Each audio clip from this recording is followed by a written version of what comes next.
नमस्कार. नमस्कार सर. तुमचं स्वागत आहे आयकॉन स्टील प्रस्तुत बिल्ड आयकॉन या उपक्रमामध्ये. आणि आज माझ्यासोबत आहेत इंजिनियर अतुल जाधव.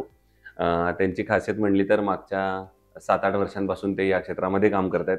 स्वतः उत्तम इंजिनियर आहेत. त्यासोबत त्यांनी इंटिरियर डिझाईनचा पण डिप्लोमा केलेला आहे. घरात एक सिव्हिल इंजिनिअरिंगची एक मोठी परंपरा आहे, तर त्या सगळ्याबद्दल बोलणार आहे. बिल्ड आयकॉन हा उपक्रमच असा आहे ज्यामध्ये आम्ही तुमच्यासारख्या नवोदित इंजिनियरशी बोलतोय. त्यानिमित्तानं तुमच्यासारखं तरुण टॅलेंट, यंग टॅलेंट या क्षेत्रामध्ये येते आणि त्यातून काही सकारात्मक बदल या क्षेत्रात काही घडतील का, या सगळ्याबद्दल आम्ही चर्चा करणार आहे. सर्वप्रथम मला विचारायला आवडेल की तुमचं शालेय जीवन, महाविद्यालयीन जीवन आणि घरात 7 इंजिनियर आहेत असं तुम्ही म्हणालात सुरुवातीला. तर मग हे इंजिनिअरिंगचं प्रेरणास्थान तेच होतं का अजून कुठनं तुम्हाला वाटलं की अजून एक इंजिनियर व्हावं? नाही सर, मुळात एकाने आमच्या वडिलांपासूनच इंजिनिअरिंगच्या फील्डमध्ये आहेत सर्व. आणि आधी नॉन टेक्निकल होते, त्यानंतर मग टेक्निकल मध्ये त्यांनी डिग्रीज वगैरे केली. मग त्यामुळेच आमची ती एक मेन चाल म्हणता येईल तुम्हाला. मेन चालीसारखे आम्ही त्या प्रोफेशन मध्ये घुसलो. आधी इंटरेस्ट नव्हता, बट फील्ड मध्ये गेलो. रोज काहीतरी नवीन शिकण्यासारखं आहे. आणि मुळात आमची सिव्हिलची फील्ड अशी आहे की रोज तुम्हाला नवीन प्रॉब्लेम आहे आणि त्यावरती इव्हिनिंगला सोल्युशन पण आहे. क्या बात आहे. तुम्ही आता म्हणलं तसं खरंच सिव्हिल हे फील्डच क्रिएटिव्ह फील्ड आहे. बिलकुल. त्याच्यामध्ये अमर्याद संधी आहेत. तुम्ही जेवढं काम कराल, जेवढं क्रिएटिव्ह काम कराल, तेवढं नवीन नवीन सुचतात, तेवढे डिझाईन सुचतात. तर मग या सगळ्या फील्डमध्ये तुम्हाला टेक्नॉलॉजीचा किती फायदा होतो? सर, आता माझं मुळात इंटिरियरचंही वर्क असल्यामुळे मला टेक्नॉलॉजीचा खूप भरपूर फायदा होतो. बरोबर. कारण की माझे ऑलमोस्ट इंटिरियर मध्ये तर 60% काम हे सर्व सॉफ्टवेअर वरती चालते. आणि आता सिव्हिल मध्ये एमटेक झालं, स्टॅड वगैरे, हे सॉफ्टवेअर वरतीच माझं वर्किंग पूर्ण होते. टेक्नॉलॉजीचा एक चांगला बेनिफिट आहे मला माझ्या फील्डमध्ये. बट शेवटी ऑन ग्राउंड ज्या गोष्टी आहेत त्या चालतातच. त्याच्यासाठी आपल्याला लेबर वरती आणि साईटच्या याच्यावरतीच अवलंबून राहावं लागतं. बरोबर. आता तुम्ही लेबरचा उल्लेख केलात, तर मग अकुशल कामगार किंवा अनस्किल्ड लेबर हा याच्यामध्ये फार मोठा आहे सिव्हिलमध्ये. पण अनस्किल्ड लेबर कडून काम करून घेणं हे कितपत धोकादायक आहे? खूप जास्त धोकादायक आहे सर. याच्यामध्ये जीवितहानीपर्यंत तर गोष्टी होऊ शकतात झाल्या तर. पण क्लायंटचं जेवढं नुकसान होते आणि त्यानंतर आपल्या प्रोफेशन वरती जो डाग लागतो, तो डाग मला असं वाटते शेवटपर्यंत पुसला जात नाही. कारण नाव करायला आपल्याला कितीतरी प्रोजेक्ट करावं लागतात. पण एक प्रोजेक्ट खराब झाला तर 100 लोक नाव ठेवायला असतात. आणि तो रिझन त्याला फक्त एकाने अनस्किल लेबरच राहतो. हा माझं पूर्णपणे मत आहे त्यावरती. अनुभवच आहे सर. त्यामध्ये दुसरं, बांधकाम करताना किंवा एखादं कन्स्ट्रक्शन दीर्घकाळ टिकावं त्यासाठी प्लॅन महत्वाचा असतो. बिलकुल. तर त्या प्लॅनिंगचं काय महत्व सांगाल तुम्ही? प्लॅन किंवा त्या आराखड्याचं किती महत्वाचा आहे तो? सर, प्लॅनिंग शिवाय आपल्याला प्रोजेक्ट स्टार्ट करता येत नाही. आता माझ्याकडे सध्याला असे भरपूर प्रोजेक्ट येतात ज्यांनी मिस्त्री कामांकडून ऐकाने त्यांनी फाउंडेशन वगैरे करून घेतलं. जे मिस्त्रीकडून आराखडा घेतला त्यांनी जागेवरती आणि फाउंडेशन केलं. आणि आता 2 वर्षानंतर त्यांच्या रिक्वायरमेंट चेंज झाल्या. बट फाउंडेशन त्यांनी केल्यामुळे आता मला ते तोडफोड करावं लागते किंवा त्याच्यामध्ये काय ऍडजस्टमेंट आहे, म्हणजे त्या लोकांना आता त्या ऍडजस्टमेंट मध्येच राहावं लागणार. ह्याच गोष्टी होणार. तर प्लॅनिंगचा खूप फरक पडतो सर या गोष्टी. बरोबर. दुसरं तुम्ही आता सांगितलं, एखादी छोटीशी चूक सुद्धा फार महागात पडू शकते जेव्हा आपण रेसिडेन्शियल काम करत असतो. पण बऱ्याचदा क्लायंटच किंवा तो कस्टमरच असं म्हणत असतो की थोडं बजेटमध्ये करा, थोडं बजेट कमी आहे, थोडं ऍडजस्ट करा.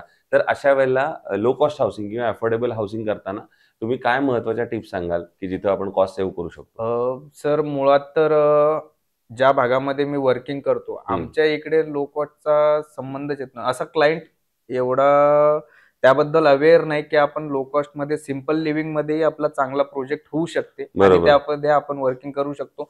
बट आता बरेचशा गोष्टी आलेल्या आहेत. एक सिमेंट कलर म्हणूनही एक नवीन प्रोडक्ट आलेलं आहे मार्केटमध्ये, जे आपण प्लास्टरिंगच्या वेळेसच ते अप्लाय करतो. तर त्याच्यामध्ये 5-6 व्हेरियंट आहेत, 5-6 कलर आहेत. ते जर आपण त्याच्यामध्ये केलं तर आपला एक पेंटिंगचा पार्ट बऱ्यापैकी आपला पैसा वाचू शकतो आणि एक एलिव्हेशनलाही तुमचा चांगला लुक येऊ शकतो. आणि लो कॉस्ट मध्ये आता बघायला गेलं तर हम्म. टेक्स्चर झालं, ओपन प्लास्टर झालं. बरोबर. मी स्वतः इंटिरियर आणि हो आर्किटेक्चर हो. मध्येच प्लॅनिंग करतो, त्यामुळे कोर्टियार्ड प्रोजेक्ट झालं. यामध्ये बरेचसे आपण ओपन पोस्चर मध्ये, सिम्पल लिव्हिंग करू मध्ये शकतो. चांगला हाऊस करू बरोबर शकतो. आहे. या झाल्या बजेटमधल्या टिप्स. पण बांधकाम करताना काय उपयुक्त टिप्स आहेत असं तुम्हाला वाटतं? किंवा हे फॉलो केलं पाहिजे, ह्या महत्त्वाचे पॉइंट्स आहेत? बांधकाम करताना मुळात तर तुम्ही कोणताही इंजिनियर असो, आर्किटेक्ट असो हं, हं. किंवा त्या क्षेत्रामध्ये वर्क करणारा असो, त्यांच्याकडून सल्ला घेऊनच वर्क करायला हवं. बरोबर आहे. कारण की तुमचं एक वेळ फाउंडेशन चुकलं, तुम्ही कितीही पैसा लावला तर हं, तो हं. व्यर्थ जाणार आहे. बरोबर. आणि घर ही अशी गोष्ट आहे, लोकांची आयुष्याची कमाई असते हं. 90% तरी. हो, हो, हो. ते तुम्ही एक वेळ लावताय, घर करताय, तर निश्चित तुम्ही इंजिनियर, आर्किटेक्टच्या सल्ल्यानेच काम करायला केलं पाहिजे पाहिजे. सर्व. दुसरं तुम्ही अनेक गव्हर्नमेंट प्रोजेक्ट्समध्ये सुद्धा यापूर्वी काम केलेलं आहे सुरुवातीच्या काळामध्ये. तर कुठल्या प्रकारचे सांडपाणी गव्हर्नमेंट प्रोजेक्ट्स तुम्ही हँडल केलेले आहेत आणि कशा प्रकारचं सहकार्य तुम्हाला राहिलं? गव्हर्नमेंट प्रोजेक्टमध्ये मी पी-एस-सी बिल्डिंग केलेली आहे मेडिकलची. बरोबर. रोडचे कन्स्ट्रक्शन वगैरे केलेले आहेत. बरोबर. बऱ्यापैकी गावामध्ये काहीतरी नवीन विकास काम जाते तर लोकांचं सहकार्य राहतेच. पण बरोबर. कुठेतरी राजकारणी लोकांचाही हस्तक्षेप असतो असतं. त्यामध्ये. तर बरोबर. जे काम बऱ्यापैकी चांगलं व्हायचं आमच्या दृष्टिकोनातून, या लोकांमुळे एक तर ते दिरंगाई होते त्या कामाला, बरोबर.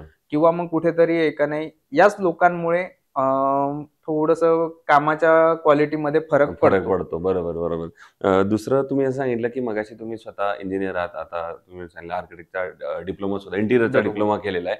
तर गेल्या वर्षात काही तुम्ही एखाद्या व्यावसायिक प्रशिक्षणात सहभाग घेतलाय का? किंवा असं वाटतं का, की आता हा कोर्स ह्याच्याबरोबर मला केला पाहिजे, कारण टेक्नॉलॉजी बदलते, तंत्रज्ञान बदलते? बिलकुल सर.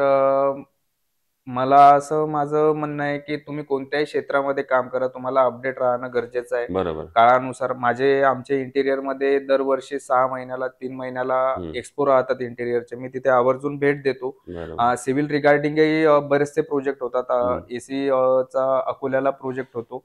आपणही आज छानपैकी हो, हो. उपक्रम ठेवला, जेणेकरून आम्हाला पण इंटरव्ह्यूमध्ये एक सेल्फ कॉन्फिडन्स येईल आणि बरोबर. बऱ्यापैकी कलीगची पण भेट होऊन जाईल. बरोबर. हो, हो. नवीन याच्यामध्ये हे होईल तर क्या बात है! 100% सर. नक्की. आता तुम्ही सांगितलं कलीगची भेट होईल, तर तसंच तुम्हाला माझ्या मते या क्षेत्रात काम करणारे तुमचे मित्र, पुढचे हो. ज्युनियर्स भेटत असतील. तर त्या ज्युनियर्सला काय सल्ला द्याल या क्षेत्रात येण्यासाठी? काय महत्त्वाची गोष्ट आहे, की जे अ, घेऊन या क्षेत्रात आलं पाहिजे? तुम्ही प्रोफेशनला 100% प्रोफेशन आणि पॅशन ह्या दोन्ही गोष्टीने जर तुम्ही प्रोफेशनला समोर नेलं तर तुम्हाला नक्कीच यश आहे. हं. आणि फील्ड खूप मोठी आहे. डेव्हलपिंग नेशन आहे आपलं, आणि हो. आता आवर्जून खेडे भागातही इंजिनिअरच्या सल्ल्यानुसारच सर्व कामं होत आहेत. बरोबर. इंटिरियरमध्येही बरेचसे लोक आता पुढे येत आहेत, की ॲज अ इंटिरियर डिझायनर आपण यांना चान्स देऊ किंवा यांच्याकडूनच प्लॅनिंग करू. तर बरोबर. हा, तुम्ही तुमचं पॅशन जर असेल तर तुम्ही या क्षेत्रामध्ये 100% सक्सेस आहे आहे असं नक्कीच. सांगेल मी बरोबर. तुम्हाला. मागच्या 7-8 वर्षात तुम्ही या क्षेत्रात काम करताय. तर कुठल्या आव्हानांना तुम्ही सामोरे गेला किंवा कशी त्याच्यावर मात केली? अ, आव्हानं सर रोज आहेत आमच्या फील्डमध्ये, कारण हं. की आमचा भागच सिव्हिलचा हो. रोज नवीन प्रॉब्लेम्स आहेत चॅलेंजेस आहेत. त्यामध्ये. हो. पण at the end of the day त्यावरती सोल्युशनही आहे. बरोबर. आव्हानात साईटवरचे आव्हान सोडले तर बस बाय क्लायंटकडून ज्या जागेवरती चेंजेस होतात किंवा त्यांचं आणि मिस्त्रीचं कोलॅब होऊन ते जे चेंजेस करतात हो, हो, त्यामध्ये हो. का नाही, तेच एक मोठं आव्हान वाटते मला, की बरोबर. ॲज पर प्लॅनिंग मग काम होत नाही. होत नाही. बरोबर आहे. बांधकामामध्ये आणखीन एक सगळ्यात महत्त्वाची गोष्ट असते ती म्हणजे सळई किंवा बरोबर सर. स्टील. तर ते स्टील निवडताना तुम्हाला काय वाटतं, कुठले पॅरामीटर्स तुम्ही चेक करता किंवा चेक केले गेले पाहिजेत? सर, सळे निवडताना आपण एक डक्टिलिटी, हं. त्याची टेन्साईल टेस्ट झालेले रिपोर्ट असतात. बरोबर, इम्पॅक्ट टेस्टचे रिपोर्ट असतात आणि केमिकल कंपोजिशन बरोबर. सर्वात महत्वाचा पार्ट. ह्या गोष्टीचा पॅरामीटरवरती जे पण बार उतरत असतील, हं, हं. आपला आयकॉन त्यावरती बऱ्यापैकी म्हणजे खूप चांगल्या पद्धतीने उतरतो, आणि ते पण बरोबर. एक अफोर्डेबल रेंजमध्ये. अरे, तर डेफिनेटली हे क्या बात पॅरामीटर है! असणार तर तुम्ही याच्यासोबत जाऊ शकता. आता तुम्ही आयकॉन स्टीलबद्दल सांगितलं, त्यांच्या प्रॉडक्टबद्दल. पण मला अजून तुमच्याकडनं ऐकायला आवडेल त्यांच्या सर्व्हिसबद्दल, त्यांच्या कॉस्टिंगबद्दल, त्यांच्या टाईमली डिलिव्हरीबद्दल. काय सांगाल? सर, निश्चित सर्व्हिस चांगली आहे. आपले कंपनीचे रिप्रेझेंटेटिव्ह दर 8 दिवसाला, 15 दिवसाला आवर्जून येऊन भेट देतात. नवीन काही बरोबर. प्रॉडक्टबद्दल जी काही माहिती असेल, मला वाटते आपला आता 600 हो, हो. बार येतोय वाटते बरोबर. आता, हो, हो. 556. हं, हं. तर त्याच्याबद्दलही त्यांनी बऱ्यापैकी हे केलंय, आणि कंपनी व्हिजिटही असतात 2-2, 3-3 महिन्यांनी आयोजित करतात. बरोबर. तर सर्व्हिसच्या बाबतीत चांगला आहे आणि बाय रेट आपण जर हे केलं तर निश्चित सर्वसामान्यांना परवडण्यासारखं आपले रेट आहेत आणि सर्व्हिसही छान आहे यामध्ये. सो हे होते इंजिनियर अतुल जाधव. मी सांगितलं त्याप्रमाणे मागच्या 7-8 वर्षांपासून ते आपल्या भागामध्ये अतिशय उत्तम काम करत आहेत. रेसिडेन्शियल प्रोजेक्टमध्ये अजून नवनवीन काम करण्याची त्यांची इच्छा आहे आणि त्याप्रमाणे त्यांनी सांगितलं की नवीन येणाऱ्या मुलांनी सुद्धा की तुम्ही चांगला आधी शिक्षण घ्या, कारण शिक्षण हा सगळ्याचा पाया आहे. ते शिक्षण झाल्यानंतर त्याला अनुभवाची जोड द्या आणि त्याच्यानंतर सगळ्यात महत्त्वाचं म्हणजे प्रामाणिकपणा. कारण तुम्ही नाव कमावण्यासाठी जेवढी धडपड करता त्या नावाला एक छोटासा डाग सुद्धा लागणार नाही याची सुद्धा तुम्ही काळजी घ्या. म्हणजेच अर्थात कुठे क्वालिटी कॉम्प्रोमाइज करू नका. जेव्हा तुम्ही देताय तेव्हा 100% प्रामाणिक काम द्या. तुम्ही आयुष्यात नक्की यशस्वी व्हाल. सो पुन्हा एकदा तुमचे आभार आयकॉन स्टील कडून की तुम्ही आजच्या या आमच्या बिल्ड आयकॉन या उपक्रमात सहभागी झालात. आयकॉन स्टील तुमच्या सोबत आहे आणि भविष्यात सुद्धा राहणार आहे. तुमच्या हातून असेच उत्तम प्रोजेक्ट घडोत याच आमच्याकडून शुभेच्छा. धन्यवाद.